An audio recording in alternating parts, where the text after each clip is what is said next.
Ta parole est une lampe à mes pieds, une lumière sur mon sentier. Psaume 119, verset 105. La méditation.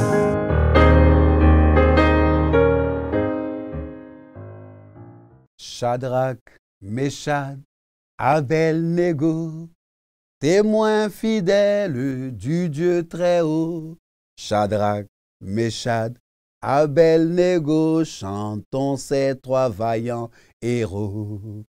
Nebuchadnezzar avait fait faire une statue en or. Tous ses sujets soumis l'adorèrent pour éviter la mort. Shadrach, Meshach, Abel-Négo, chantons ces trois vaillants héros. Ah, les chants de cette époque, l'époque où nous étions à l'école de dimanche. Mais c'est l'occasion pour moi de bénir la vie de tous mes anciens moniteurs, donc tous mes moniteurs et toutes mes monitrices de l'école du dimanche. Je parle des années 1979 jusqu'en 1987. Je salue la monitrice Akpa Florence. Je salue le moniteur Kwaku Bertin. Je salue le moniteur Pierre et puis les autres moniteurs. Ah, je vous ai beaucoup fatigué, hein? Mais regardez aujourd'hui le résultat. Je suis devenu serviteur de Dieu. Je prêche la parole de Dieu. Vous avez fait une œuvre utile. Et je salue tous les moniteurs et toutes les monitrices donc des écoles de dimanche.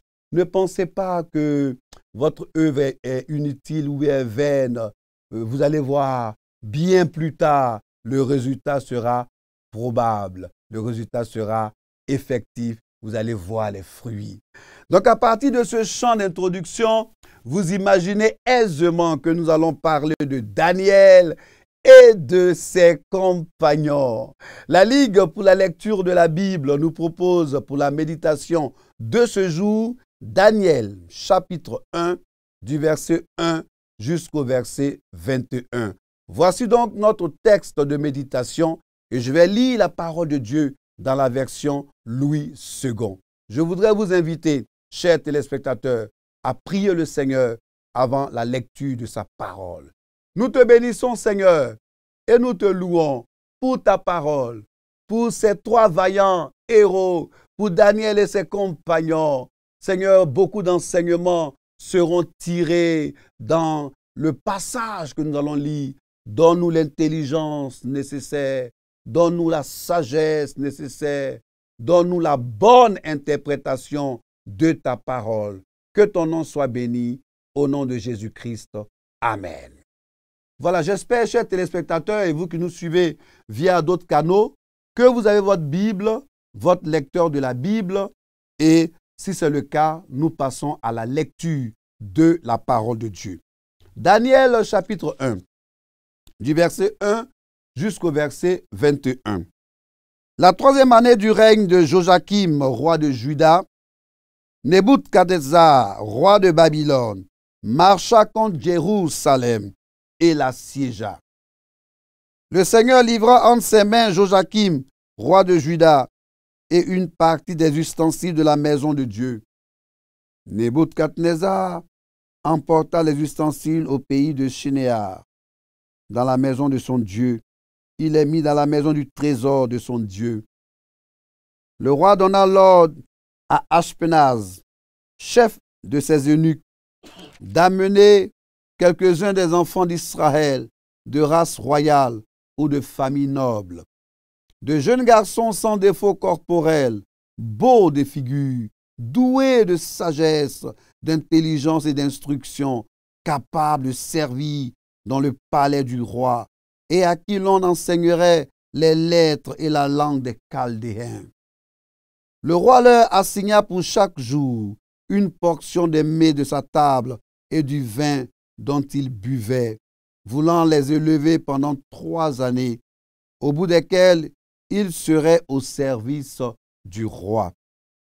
Il y avait parmi eux, d'entre les enfants de Juda, Daniel, Anania, Mishaël et Azaria. Le chef des eunuques leur donna des noms, à Daniel celui de Belshazzar, à Hanania celui de Shadrach, à Mishaël celui de Meshach et à Azaria celui d'Abed-Nego. Daniel résolut de ne pas se souiller par les mets du roi et par le vin dont le roi buvait. Et il pria le chef des eunuques de ne pas l'obliger à se souiller. Dieu fit trouver à Daniel faveur et grâce devant le chef des eunuques.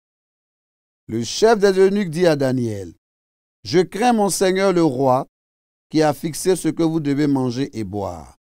Car pourquoi verrait-il vos visages plus abattus que celui des jeunes gens de votre âge?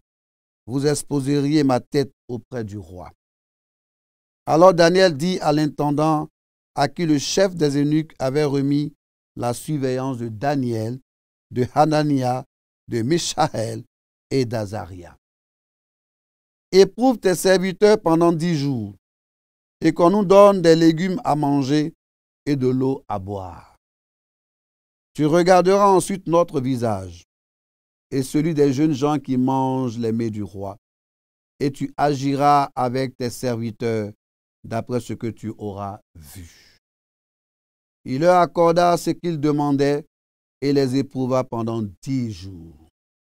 Au bout de 10 jours, ils avaient meilleure mine et plus d'embonpoint que tous les jeunes gens qui mangeaient les mets du roi. L'intendant emporta les mets et le vin qui leur étaient destinés, et il leur donnait des légumes. Dieu accorda à ces 4 jeunes gens de la science, de l'intelligence de toutes les lettres et de la sagesse. Et Daniel expliquait toutes les visions et tous les songes.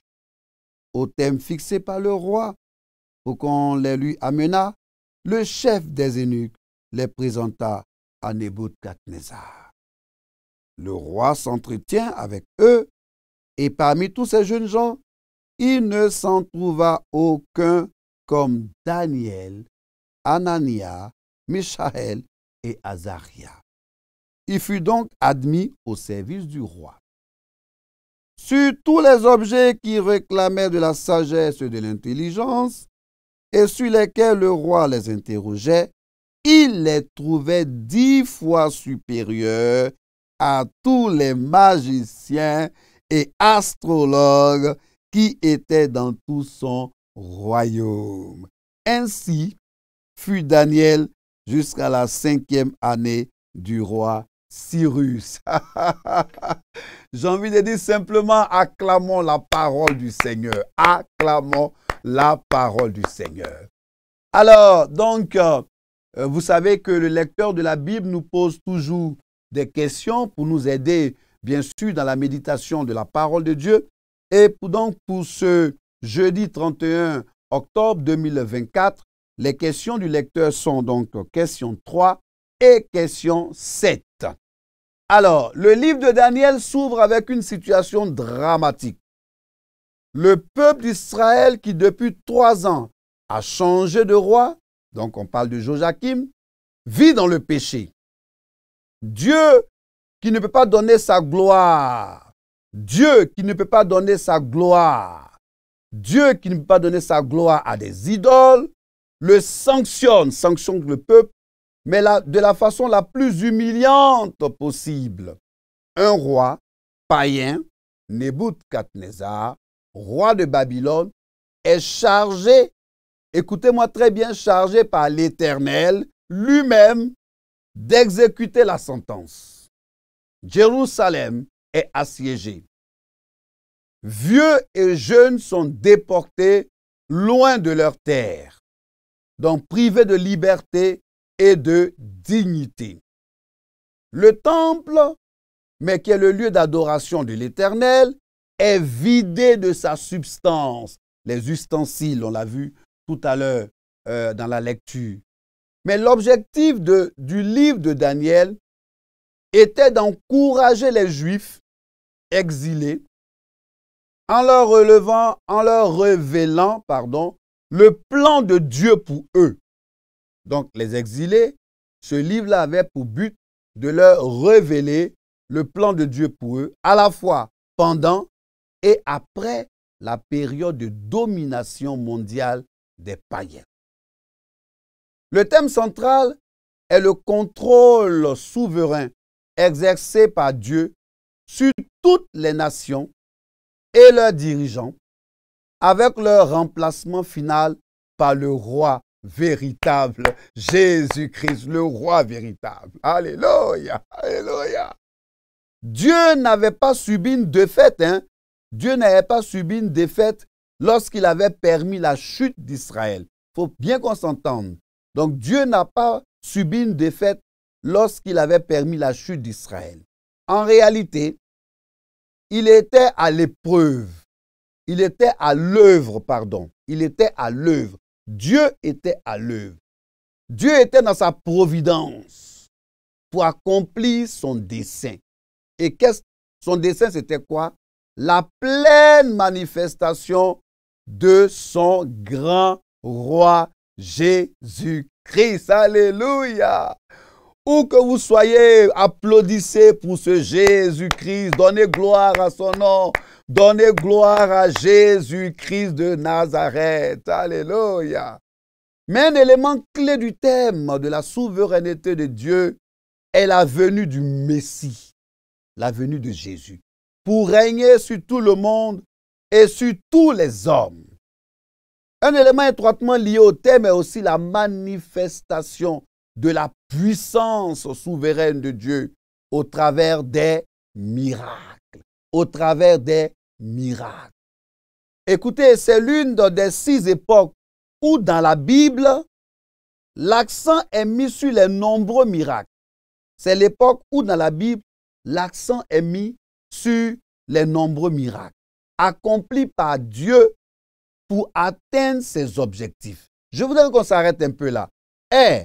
Les miracles que Dieu fait, ce n'est pas pour que l'homme de Dieu par qui le miracle est passé s'enorgueillisse. Non, non, non, non, non. Ce n'est pas la peine de penser que c'est vous qui faites les miracles, hein, homme de Dieu. Ce n'est pas vous qui faites les miracles. Hein. C'est Dieu qui fait le miracle à travers vous. Vous n'êtes que des canaux. Vous n'êtes que des canaux. C'est pour cela, Dieu, pour atteindre son objectif, va nous utiliser pour accomplir un miracle, pour atteindre ses objectifs. Daniel relate comment Dieu l'a rendu capable de connaître sa volonté. Mais entre autres signes, il y a dans le livre de Daniel, mais des signes, l'interprétation des rêves. Nous ne sommes qu'au début du livre. Nous sommes dans le chapitre 1. Mes frères et sœurs qui sont dans le comité avec moi, les présentateurs donc, des émissions, certainement dans les jours à venir vont développer les autres chapitres donc, de Daniel. Pour l'instant, nous faisons l'introduction. L'interprétation des rêves. Le doigt de Dieu qui écrivait sur le mur. La protection divine accordée à 3 hommes jetés dans la fournaise ardente. Ce n'est pas le feu qu'on fait pour cocotier chaud là. Hein. Non, non, non, ce n'est pas pour ça. Porc au four là. Ce n'est pas le feu de porc au four. C'est le feu, c'est une fournaise ardente. On a jeté 3 hommes dedans. Et ils ont été sous la protection divine. La protection divine dans la fosse aux lions. On a affamé des lions, des lions, des lions. Et on a jeté des personnes. Mais elles étaient sous la protection divine.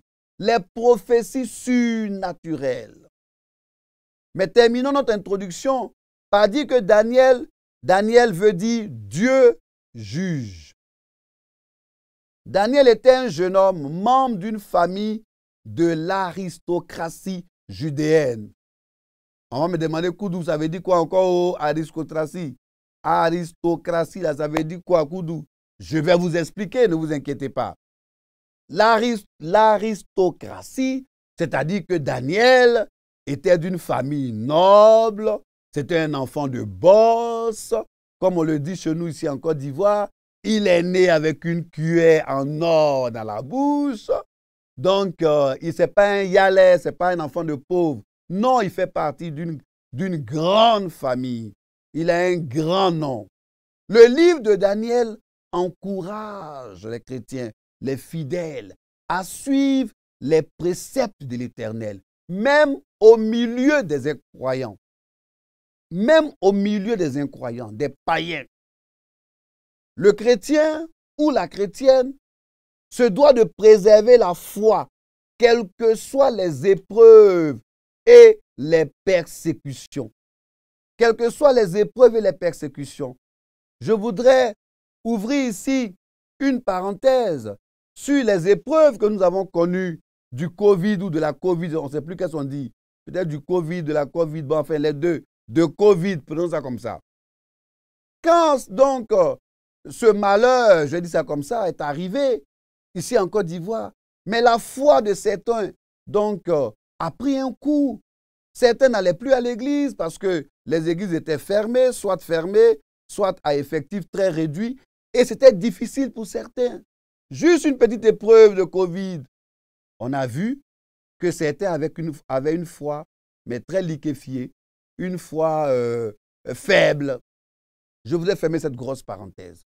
Il faut tenir bon, garder la foi dans les épreuves, dans les persécutions. La victoire est au bout.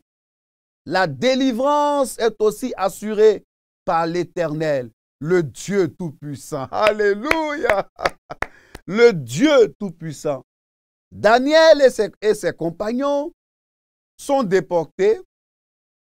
Je voudrais donc qu'on puisse s'arrêter un peu là. Daniel et ses compagnons sont arrivés en déportation. Mais c'était des jolis garçons, hein, parce qu'on a trié sur le volet.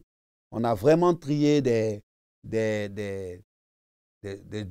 beaux gosses, des jeunes intelligents. Et Daniel et ses compagnons sont triés et ils viennent donc en déportation. Et voilà qu'on leur impose un certain nombre de choses. Mais on a bien lu la détermination de Daniel qui demandait qu'on ne puisse pas les nourrir avec les mets du roi, le bon vin. Non. Donnez-nous de l'eau. Donnez-nous des légumes. Donnez-nous de l'eau et des légumes. Ne nous enivrez pas de vin doux, de bons vins, de tous les bons vins. Je n'ose pas dire le nom d'un vin pour ne pas faire de publicité. Mais ne nous donnez pas du vin. La suite, on a vu comment est-ce que ces jeunes hommes, vous voyez, ainsi fut jusqu'à la première année du roi Cyrus. On a vu qu'ils étaient remplis de sagesse. Sur tous les objets qui réclamaient de la sagesse et de l'intelligence et sur lesquels le roi les interrogeait, il les trouvait 10 fois supérieurs.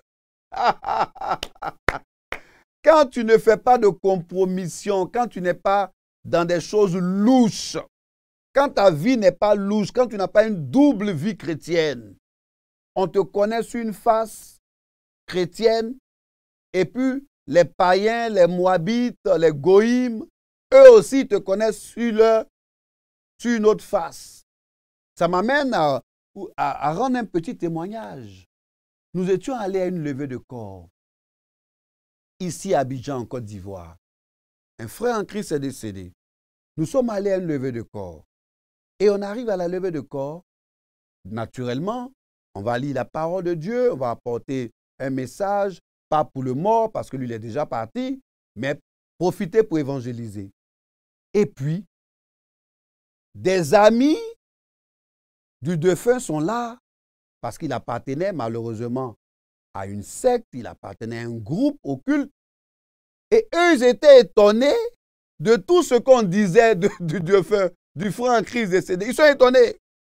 Ils disent, mais de qui on parle? Celui-là? Aïe, mais lui, c'est notre gars. Nous sommes dans la même secte. Nous sommes dans le même camp. Ils sont étonnés parce qu'eux, ils n'ont jamais su qu'il était chrétien.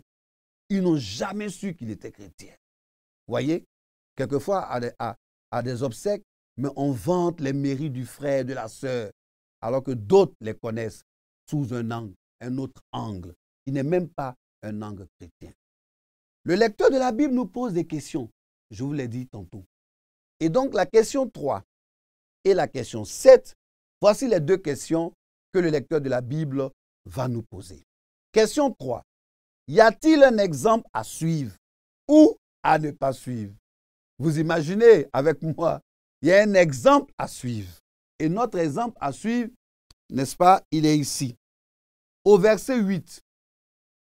Daniel résolut de ne pas se souiller avec les mets du roi et par le vin dont le roi buvait. Daniel résolut. C'est un exemple à suivre. La soumission de Daniel. Exemple à ne pas suivre. Le mauvais exemple du roi Nebuchadnezzar. Bien que le Seigneur lui ait donné, on va dire Jérusalem. Mais c'était un mauvais exemple. Il a été quelqu'un qui a été mal utilisé. Quelle vérité Dieu me révèle-t-il? Moi, j'ai noté que Dieu me révèle qu'il est Dieu et peut permettre des situations pour nous corriger, pour nous éduquer, pour nous montrer sa toute puissance. Dieu permet une situation pour nous montrer cela. Dieu me révèle qu'il est saint et qu'il ne tolère pas le péché et l'idolâtrie. Et donc, je voudrais, avant la conclusion de notre méditation, chanter ce cantique.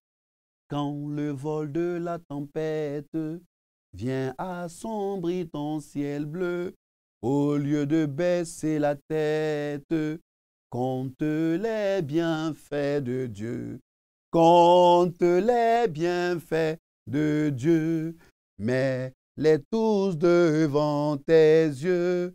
Tu verras en adorant combien le nombre en est grand.